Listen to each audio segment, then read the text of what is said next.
morning, everybody. This is Allie Stevens with the Florida SBDC at UNF. Thank you for attending our webinar today, Working Together While Apart, the New Normal of Leadership and Team Behaviors, presented by the esteemed Caitlin Saavedra. This is the bread and butter of what she does, is this team organization and communication, and you guys are in for a treat today, so I'm very excited to also be listening. Just wanted to do a couple housekeeping. We'll ask that you please ask questions either in the question box of your control panel or in the chat, and we will either address them in the course of speaking or during the intermission or at the end.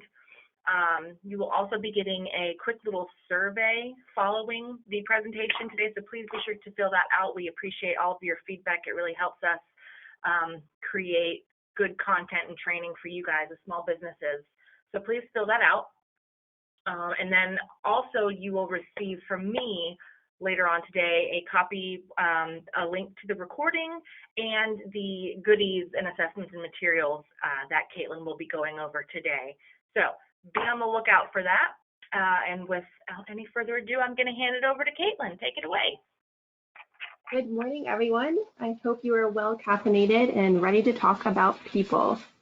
And essentially, we put this together because we all are leaders in one way or another, whether it's leading a team, a project, or our customers and clients. And even as solopreneurs, for those that are joining us today, you have a team that you lead and work with. It's your attorneys, your accountants, your bankers, even your family and friends. So my goal today is to share the insights that we've been building and have been discussing with our clients on how we can all better work together to essentially move forward during these times. Without further ado, I'd like to introduce myself a little bit further. And for those I have not met, put a face to a voice here. And essentially my background is in psychology and it's in business, and boiling it down, I just love working with people. And I love working on the people side of business, because when you put people first and you take care of your team, they will end up taking care of your customers and your business for you. So I really just enjoy working with small businesses and helping support them with their teams and their people. And part of what we're talking about today is what our clients have shared with us.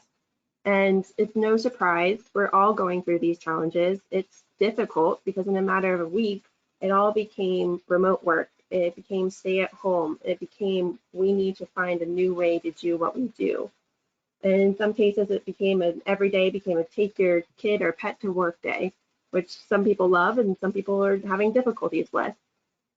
But within all of these leadership and team challenges, you can see here, there's some things that we're still trying to figure out. There's the communication gaps. There's the broken teams. Maybe we've had to furlough some of our team members. Maybe we're trying to get them back. And within all of this, the stay-at-home requests and orders, it's not a work-life balance anymore. It's turned into 24/7. And some people are finding that they're working more at home because the computer is right there or the phone is right there. So it's turned into this blend. There's no more barriers to just getting in your car and leaving work to go home, and that mentality shift that comes with it. So in all of this, our goal today in today's webinar is to help you understand and refine your leadership behaviors. And it's going to be an awareness of how you interact with your teams, but also how, and maybe some examples and understanding of how they're reacting to you. So all of a sudden, Sally's coming to the call very different than she was a month ago. So maybe this will help explain what's been going on. Then we also want to talk about how to move forward, how to communicate best to your team and your customers, because the end answer to all of this is just how can we communicate with each other and better work together. And to do that, we need to plan for this new transition, this new normal of working, because this new normal is everyday, ever-changing shift. But just to clarify, in today's webinar, we will not be talking about the tips of working remotely technology-wise. We're talking simply about the behaviors and how we're doing what we're doing. So we're not talking about the legal and compliance, and I don't have a crystal ball, unfortunately, to tell you what the future of the workplace holds, because that's all up to us and how we determine and reimagine this workplace for each other. So today, with everything that's happened, COVID has really taken a shift into not only what we worked on, but how we work on it together. And we're focusing on today's topic on how we work together. And I want to introduce you to the Kubler-Ross change curve. And with this, what Kubler-Ross studied, she was a psychologist who studied tragedy and grief and trauma. And we've all certainly been going through a lot of change over this last month and a half. And so at the beginning, we were all in shock and denial. We were all in this massive change. What's going on? How are we handling this? And a lot of it led to frustration, strictly working together, working in this new environment. But right now, what we're finding with our clients is that we're in that experiment decision phase. So that orange and yellow you see on the screen. And within here, this is where we can start being creative and imagine what the new possibilities of the workplace can hold. And here, it's where we can have that experiment phase with our teams. But people only experiment when they feel safe. And they feel safe when they have a voice that's heard. So it's also a conversation back to communication and how we can talk with our teams and understand what they're needing. When we work with our teams, we look at the individuals and we also look at them collectively. And we measure them in terms of DISC. So by the end of this, you guys will be master DISC professionals as well. And for those that have gone through our DISC training before, there's going to be a lot of great refreshers and really new information on how DISC applies for our teams today. As Ali alluded, you'll be receiving copies of all of these slides. You'll receive a link to the presentation recording, and I also have a free gift for you at the end, which is a new tool that's come out that you can immediately implement with your team. Within DISC, we measure it in the 4 factors, the 4 styles. The first part we have here is dominant, and it's how you respond to problems and challenges. The I in DISC is influence. It's how you influence others to your way of thinking.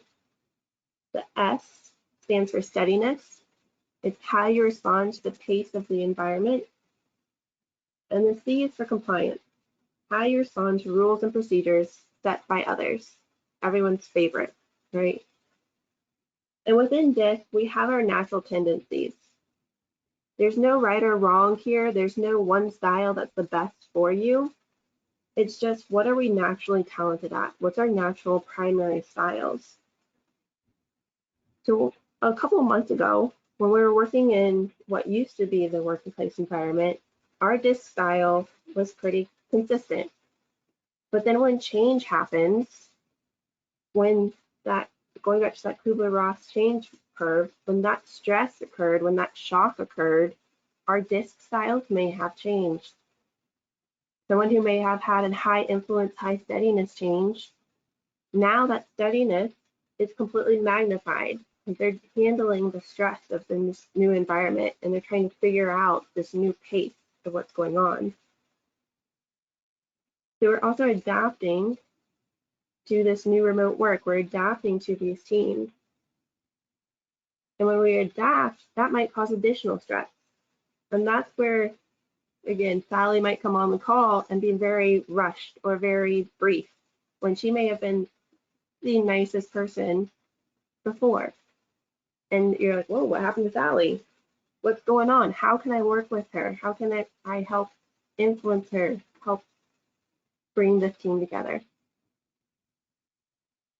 So what I'd like for us to do is to go through each of the styles of DISC to understand our personal leadership of what's going on, how we can define it for ourselves and our team members, and then also talk about what happened in this last month, in this new normal that may have changed our personal styles.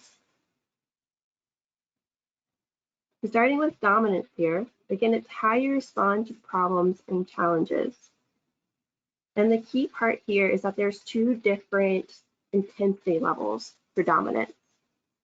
On one side, we have the direct. It's a high dominance. It is action forward. So when you have that direct dominant style, you're thinking, how can I solve this at the quickest pace and keep moving forward? It's all about moving and going and being task oriented. But the other style of dominance, the lower intensity of it, is someone who's reflective. So on the reflective side, it's the opposite. It's saying, let's step back from the problem and challenge. Let's analyze this. Let's see what's going on, observe it before we come up with a new solution. When we have these two styles together, what's happening is the direct side is saying, okay, we're going, let's make a decision, let's move forward, let's figure it out here and now. But the reflective is saying, whoa, let's put on the brakes. Let's think about this, let's talk about it, and try and figure out the best solution possible. So then the direct is tapping their foot, they're getting anxious, they're saying, why aren't we moving forward? But we need both sides on the team because we need different perspectives. Usually what happens if we put people together, we wrap a ribbon around them and say, okay, you're a team, go forth and conquer.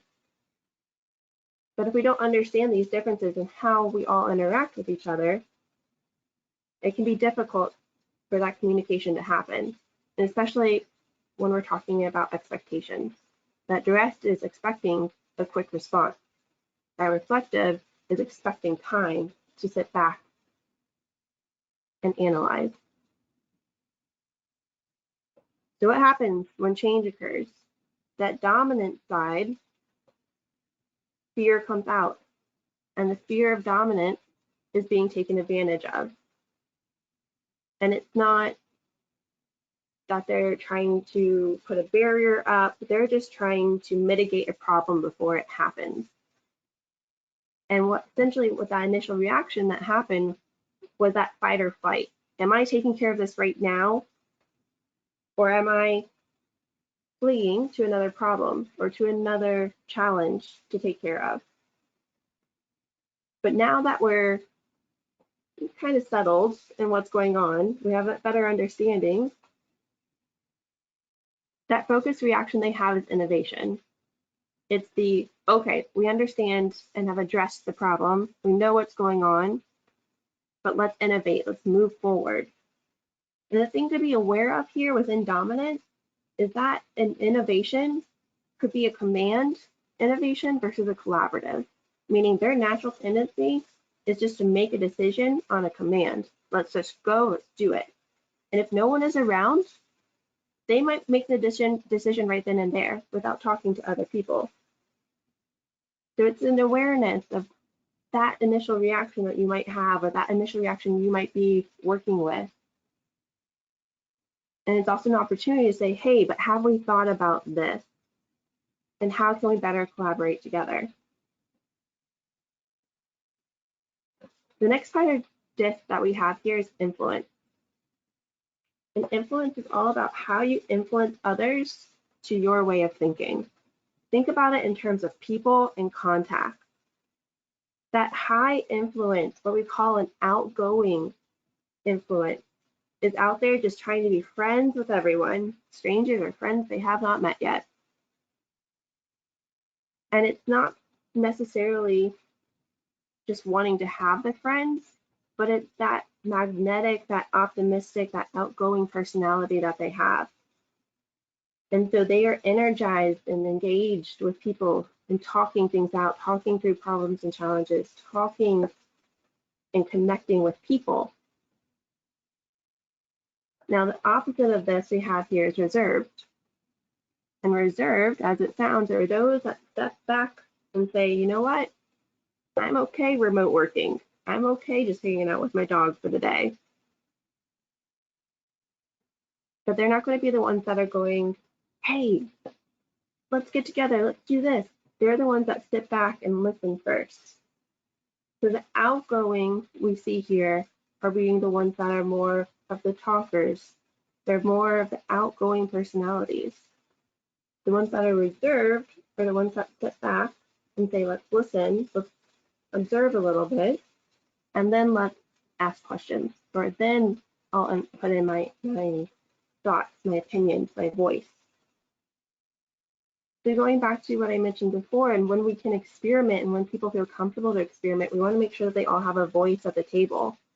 And particularly as we are working apart, sometimes those voices aren't being heard. Or sometimes we might be adapting to now this more siloed environment that we're working in. And that reserved style is coming out a little bit more than we might naturally tend it to. So what happens in the main change is that fear of social support, or the lack of social support, when this massive change occurs, when we're splitting people apart to work and trying to bring them together over technology.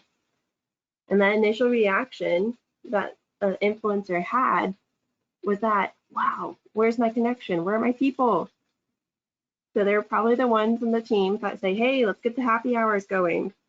I'll set up the Zoom call at 3, or hopefully not. Hopefully it's just at 5 or later. But that initial reaction is trying to bring people together. And it's finding ways through technology and that focus reaction to be that people first support. And so they're saying, hey, let's go talk on Zoom. Let's go have a surprise retirement party. And they're trying to find the event. They're trying to find the ways to bring the team together themselves for their own engagement and their own energizing natural tendencies. But also they're doing that with your customers. They're saying, hey, we miss you. Let's send out an email. Let's talk. But the thing about that too is that there have been lots of meetings that have occurred on technology recently. So when you're having a mix on your team of people who are that outgoing influence and people who are reserved influence, that might be stressful for people that are not necessarily the high influencer. They're saying, oh, another Zoom meeting. Oh my gosh, this is the third one in a row.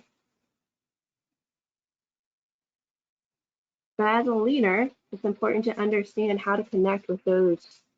So some people that you work with, or that you lead, and some people that you work with, you might need to call up more often. You can talk over the phone, or particularly who are high influencers, you might want to have more video conversations. And people who are less, who are more reflective, send them the text or send them the email and say, hey, we'll catch up another day. We'll catch up tomorrow. Because to them, whew, they've had enough Zoom calls. The third part of this here is steadiness. It's all about how you respond to the pace of the environment that's around you. So whereas when we talk about high dominance, high influence, that's very fast pace. And now what we're talking about with steadiness is a little bit of a slower pace. It's the awareness of the surroundings around you and your style in terms of your scheduling, your routine, and consistency. And that's what we call a high predictable, high steadiness. And what they're looking for is just that same old, same old. And it's not because they're not open to change, but it's because they like to know what's expected of them. They like to have a plan in place. The opposite of that predictable style is the dynamic. And the dynamic side is saying, hey, let's change it up. Let's work from home. Yeah, let's do it. That's different. That's new. And so the dynamic side of steadiness is coming out and saying, we've been doing this for the last month. Let's change it up. Let's get ready to open back again. And the high predictable steadiness is saying, okay, but let's put a plan in place to do that. What are the procedures? When we're working on a team together, how that could clash though is in timelines and the expectations and the roles and responsibilities that are changing. Because we need to innovate to keep up the pace of business and the environment. But we also need to share, particularly as leaders, what that pace is expected to be. And when we're working with high predictables, it's letting them know this is the timeline. Although there's big question marks and unknowns, and I'm very much aware of that in terms of the future of what's going on right now, but as much information as we can give them in terms of the timeline lets them know what's expected of them. And beyond that, let them know what's expected in their role and responsibility. How are they supposed to lead this new project? How are they supposed to lead this new campaign? And when everything initially happened, and what got magnified for some is this huge loss of security. No longer do they have the same route to work because they're now just 5 paces to the computer at their house. They lost the normal schedule. Again, that blend of 24/7. And they lost the security of the people they normally interact with, because now it's not just the same old business for some, we've had to completely shift our business model. So what they're working on even is changing. And the initial reaction was to hold tight to what they know, right? We might be shifting, but how can we keep the same processes in place?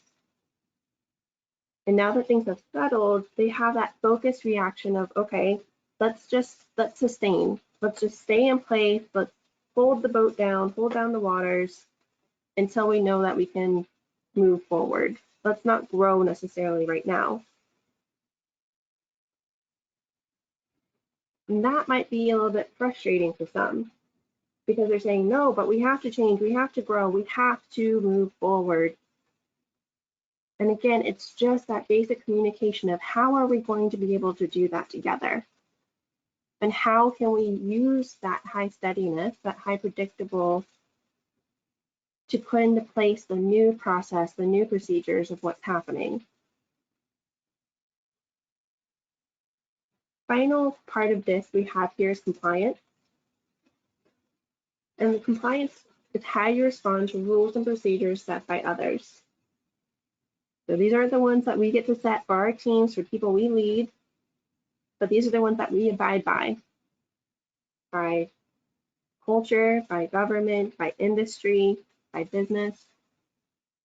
And so when you have a high compliant personality, here you see there are things that are black and white. Rules are meant to be followed, but they are not to be broken. And be aware that if you tell them something is not right, they probably tell you it's not right either, because they had it right the first time. And that high compliance is going to go in and double, triple, quadruple check their work, because they're going to want to see that they have everything to the T, I's dotted, T's crossed, before they send it out, before they have the conversation, before they bring up the topic. And they are very data driven. So when you're talking to that high compliant, they're not going to be the ones that say, well, I feel like this might be a good situation or a good result, but they'll say, well, here's the facts that back it up. And the opposite of this is pioneering, the low compliant side of it. And the pioneering side is going in and saying, rules are more like guidelines. There's some that you can bend, some that you can break here and there. But the pioneering part of it is really because they see what the end result is meant to be. And they can skip steps 7 and 10 to get to the same end result. So it's more about streamlining and how we can all get there together. We need, again, both sides. And particularly for those working in finance, please be compliant. We need you. Because on both sides, we're seeing things that may need to be streamlined a little bit. And we also see the ones where this is the rule and we have to follow it. But when we come together during change, that magnified fear for that compliance is a making mistake. So you may have found that people on your team or yourself even were taking longer to possibly make decisions or longer to review emails and longer to review the rules and procedures because that fear of making a mistake is coming out. And again, you want to get things right 110%. So that initial reaction when we said, okay, stay at home orders is okay, I welcome distance. I want to just focus on the task at hand, get it done, and move forward. The initial reaction of the client side is a little bit like a horse with blinders on. They're saying, okay, let's just get it done. Let's follow the rules. I'm going to analyze them, and then we're going to move forward.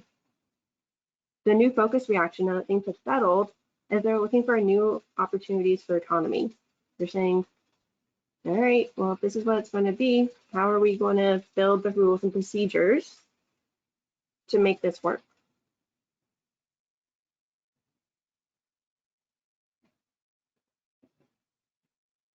So as a quick review of all the reactions that we just discussed on one site, on one page, imagine this is happening all at the same time on your teams, right?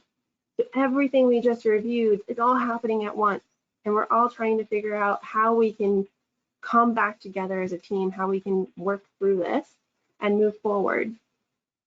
So again, that dominance is saying, all right, we're going to innovate, we're going to move forward. The influence is saying, okay, but let's get together first. Let's talk about how we're going to do it. The steadiness side is saying, but let's put some processes in place, or, maybe say how we're going at the moment. And then the compliance is saying, okay, but what are the rules to get there?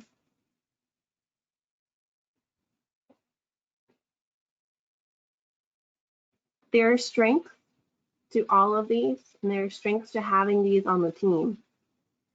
So I'm going to talk about that here in a second, but I'd like to take a quick intermission to answer any questions that have come up to make sure that we're all on the same page of what DISC understands and what DISC means. So Allie, what questions do we have coming up?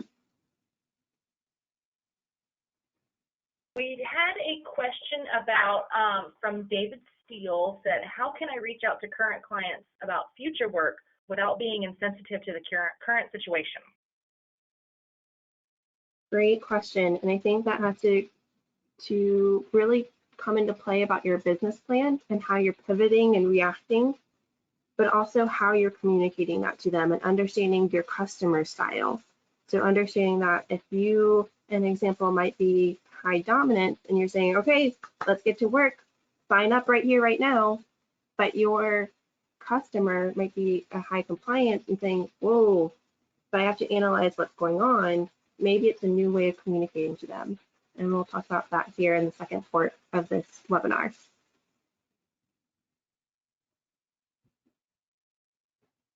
Any other questions? That was it. Awesome. All right, so as I mentioned, there are leadership strengths to all of these. And what we're seeing right now is that dominant strength is to be the trailblazer, the one that's taking action. They're saying, okay, we need to get something done. And we need that on the team to see the priorities of what's going on. Because the dominance isn't going to see it in a checklist order. The dominant side is going to say, all right, this might be check item number 5, but we need to get that done today so that we can move forward on accomplishing this task at hand, finishing this challenge tomorrow. And just like there are strengths, there are also areas for improvement within every category, every style. And so the improvement for the dominant side is to seek that other's point of view and the data behind it. Because just like I mentioned in the reactions, that dominant is going to have that commanding, innovative, natural tendency to just be like, all right, well, here's the decision, let's move forward. And we need to take a step back as a high dominant sometimes to say, how would you do this? What do you think about this plan? Or what are the data and facts to back this up.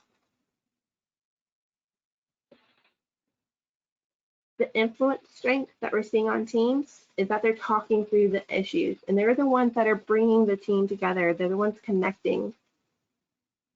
So they're saying, well, yes, let's have another Zoom call, or yes, let's figure out a new way to create events now that we can't necessarily meet in person or until things open back up.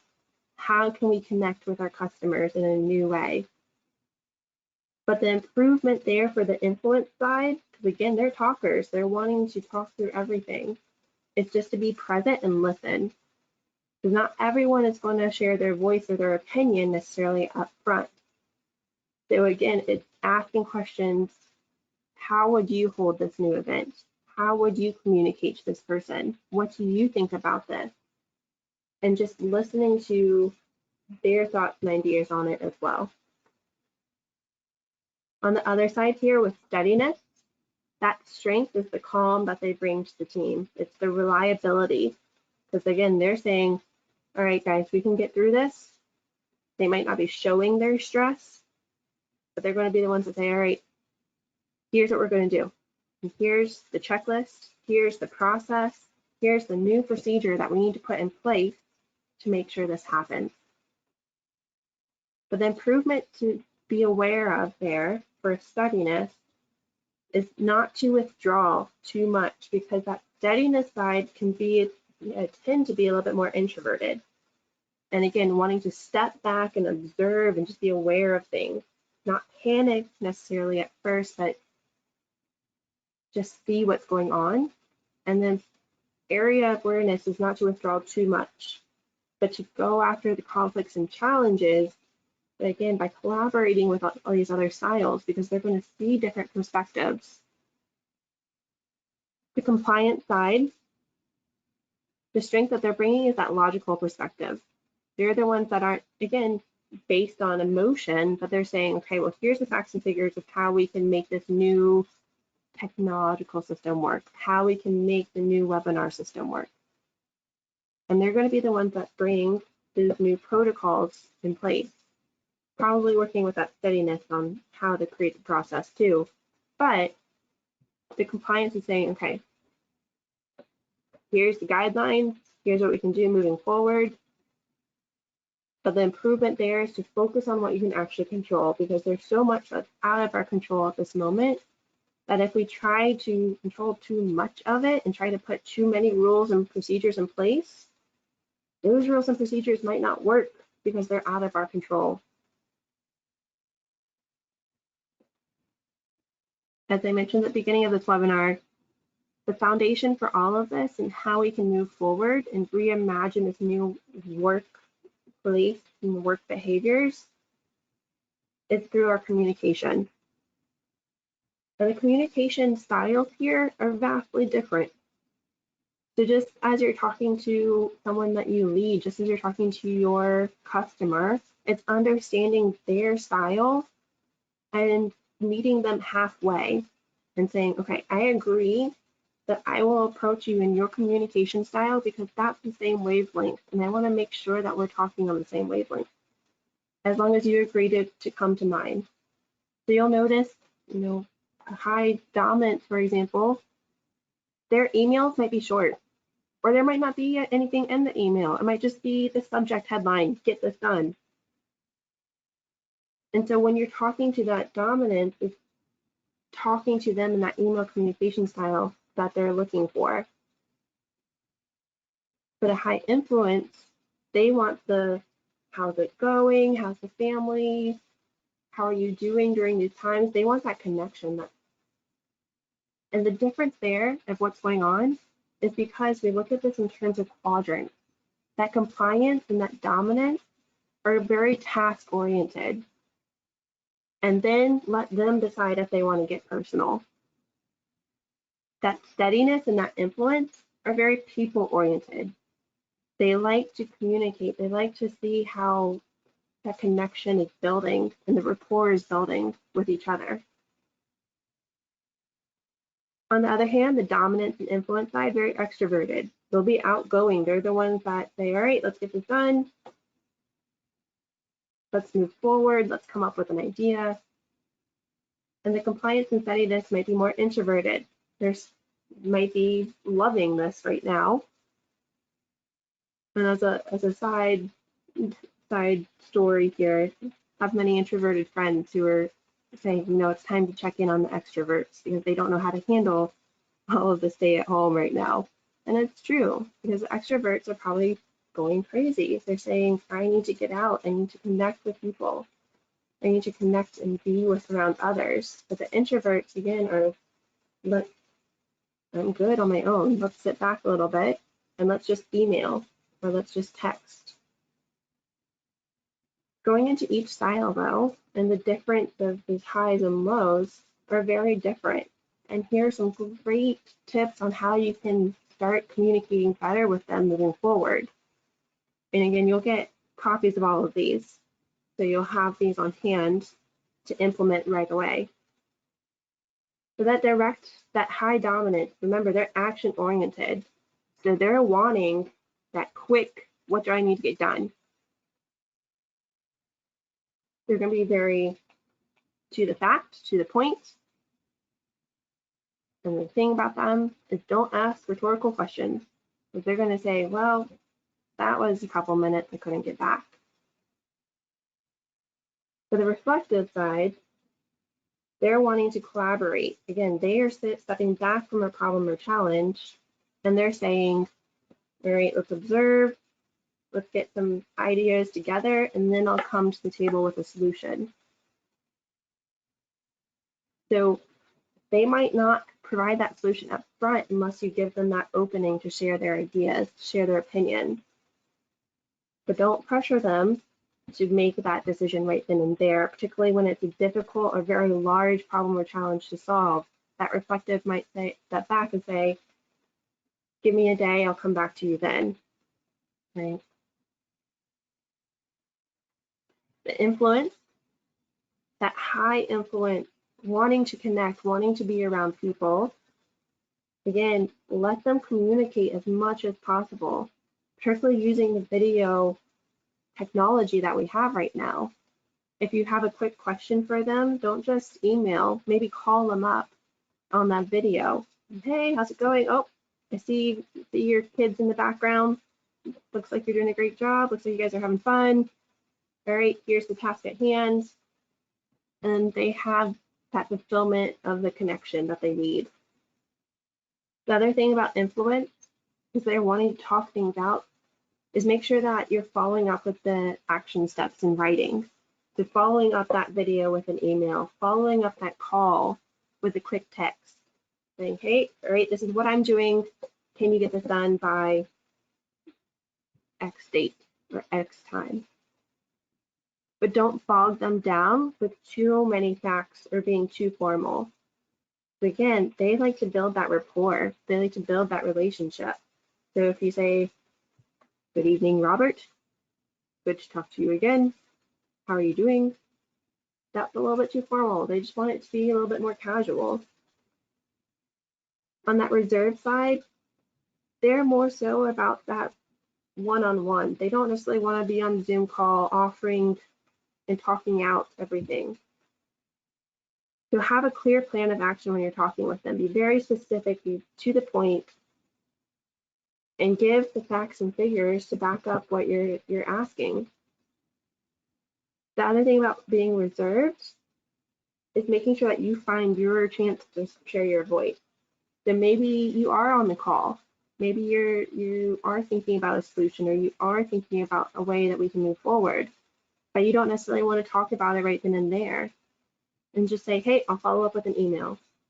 And as leaders on these communication calls, when we are talking about things, maybe it's giving that open question at the end, or that open invitation to say, you know what, for anyone else who has ideas that weren't shared during this time, please feel free to email them to designated person.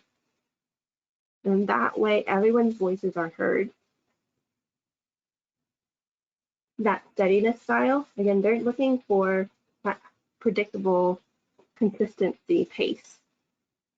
And what they're looking for is to provide ideas on how to keep that consistency. So asking open-ended questions to draw out their responses in terms of how or what do you think? How would you do this? Instead of just the yes and no's. Did you get the email? Yes or no? Ask, what did you think about the email? Also, allow them the time and space to think. Right? So they're looking on how can we put this process and plan in place? I might not have the answer now, but can I come back to you in a couple of days? And that really leads into that third point there, is not to put them on the spot, particularly when it's in a large group setting or a large Zoom call or webinar, calling them out and saying, all right, Sally, you're up. What's your thought?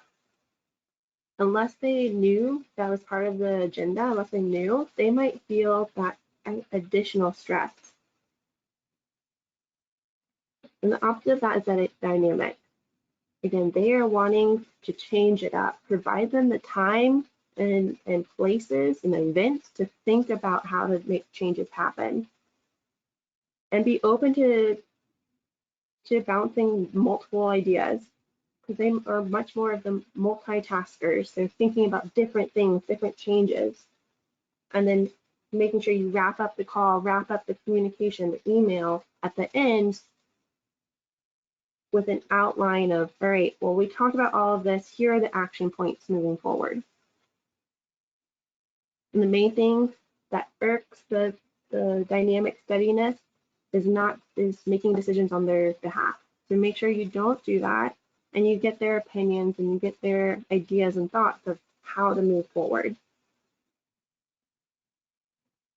Last here, the compliance side, that high compliance, again, really looking at what are the rules and procedures I need to follow and my team needs to follow to demonstrate that you have that organization, you have that plan laid out, and communicate with messages that are facts, again, not emotions. Don't say, hey, I feel like this could be a great option for you, or I feel like this could be a great task for you. Maybe back it up on, this could be a great task for you because you've proven to do so well on these reports in the past. So don't be vague on your expectations on that either, or your accountabilities of them, because again, they are task oriented. They need to know what is expected and also what the rules around that are going to be. And the last one here is the pioneering side. And then they are the ones that bend here and there. They see the gray zones. So allowing the pioneers to go out of the box creative thinking about solutions allows them that environment to talk about, well, maybe we could change the rule here. Maybe we could change the procedure. But don't leave the meeting without summarizing the main point. I think that's just a good rule of fact for any conversation for all of these styles, is to make sure you're ending that conversation of, okay, here's what we discussed, just recap, and here's what we're going to be doing moving forward.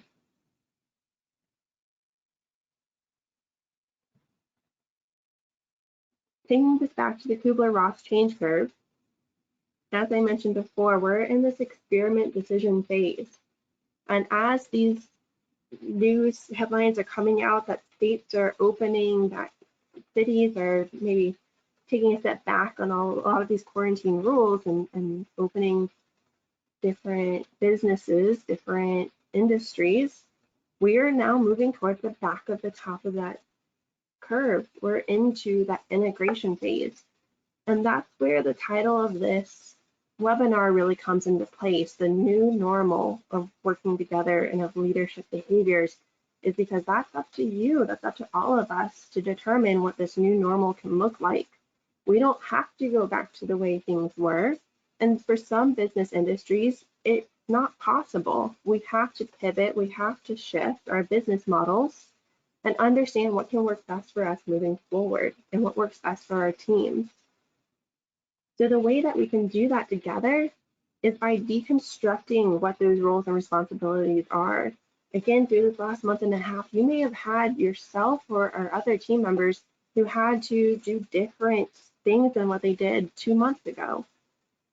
And that might be different next month too. But how can we deconstruct your business model and then put in those new roles and responsibilities for what works best for you and works best for your business.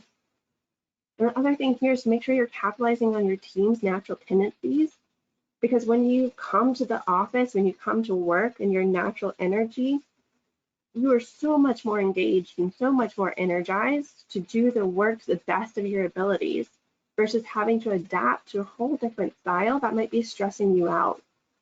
So it's looking at who do you have on your team that's the right person for the right spot. And that might not be the spot they're in currently, but what could they be doing great at? I was reading an article that some companies are incorporating new employee marketplaces and essentially putting tasks up on a board instead of delegating them to people because of their roles or their titles. And the marketplace is saying, hey, we're needing someone to complete the analytics of this report. Whoever's available, please hop on. I'll give more information. And so that's a new way that they're able to deconstruct and allow people to bring those natural talents that may not have been in their role before. And what this provides you and your company is the opportunity for more cooperation. So they're finding that productivity increases by 20 to 25% in organizations when you're connected with your employees and when they're engaged. And that's according to McKinsey Global Institute. So they're looking at how can we come together to be working better. And with that, it allows for more creativity, more innovation. Okay? This is a new world. This is a new normal that's ever changing. So what's going on this week is going to be different from what's going on next week and how we work together. And the other part of this too is understanding that remote work, again, I don't have a crystal ball here, but it's not going to be a flip of a switch to go back immediately. So be prepared to have people who want to continue to remote work. Or when you're deconstructing that business model, maybe it works better to have certain teams remote and some in person. And also be prepared that some employees might not want to come back. And how can you move forward with that with these new defined roles and responsibilities? So how you can implement this now today, right here. And for everyone who's been waiting for the free gift that you've heard about, this is it. We have a new working from home assessment that I'm so excited to be sharing with you guys on. And it's a great, brief 10-minute assessment that you can take online, and it immediately gives you this report that shares your style that we talked about today. It gives you your personalized working remote tips and how you can construct your environment and understand a little bit more of your natural tendencies and how you work remotely and virtually. But it also provides additional pages, 4 additional pages on how to communicate with other styles. So everything we were just talking about, this puts it into your perspective of how you can communicate directly with everyone else. So this will be an email to everyone who's attending and who's on this call, along with the link to the recording. So you can always go back and listen to a little bit more insights on what these different styles. And essentially taking this into account, what we'd like for you to do is use this assessment. It's an open link to share it with your teams, share it with your customers, with your clients, with your people you work with, and then let us know how we can help you. Because deconstructing this business doesn't have to be something you do on your own, but it's something that we can help consult with you on and use this information from the assessment to create new communication plans, create the new team dynamics and what that organizational development looks like for you, and also plan for this new transition in your work and in your style of working together. So I'd also like to quickly share with you that we also have other webinars coming up on many different topics. We have an amazing team here at the SBDC that has many specialties. And so some of the topics we're sharing in the upcoming weeks, as you can see here, managing your Asia supply chain webinar. We're talking about how the supply chain has broken and how we can build it back together, develop an action plan to move forward. In about 2 weeks, we're talking about how to build a digital reputation that does your selling for you. Sounds nice, right? Making money while you sleep. So it's how can we be continually connected through our digital reputation, which we're all business industries are having to shift to. So I want to thank you for your time. I know I've shared a lot of information with you today, and I encourage you to reach out to me, reach out to the office, reach out to any of our consultants to discuss any of these topics further. And with our remaining time here, I'd love to open it to discussion and questions for anyone who has them.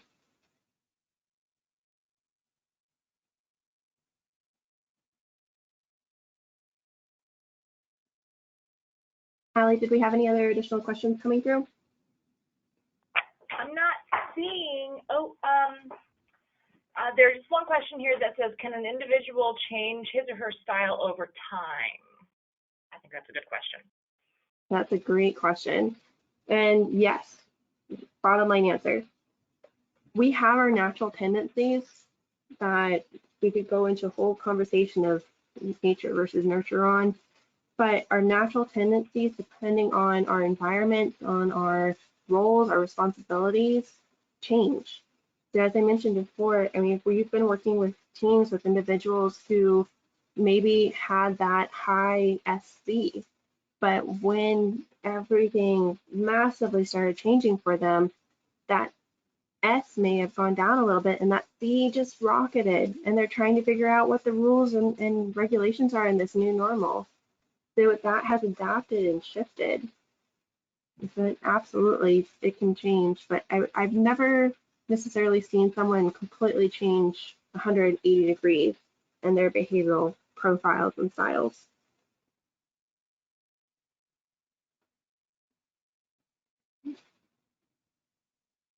Any other comments, questions I can help answer? I'm not seeing any on our end here, but well, I guess we can give them a couple more minutes.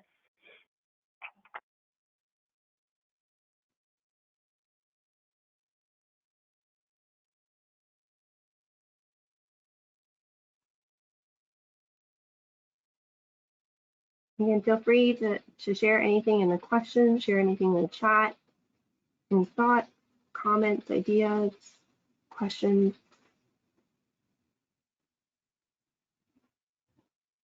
Oh yeah, and we'll thank you for the question, Claire.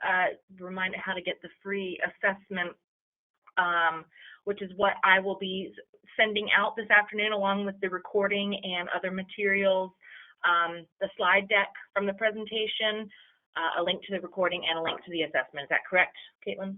Yes, that will all be coming to you guys as a gift for your time and for being part of this today. We appreciate it.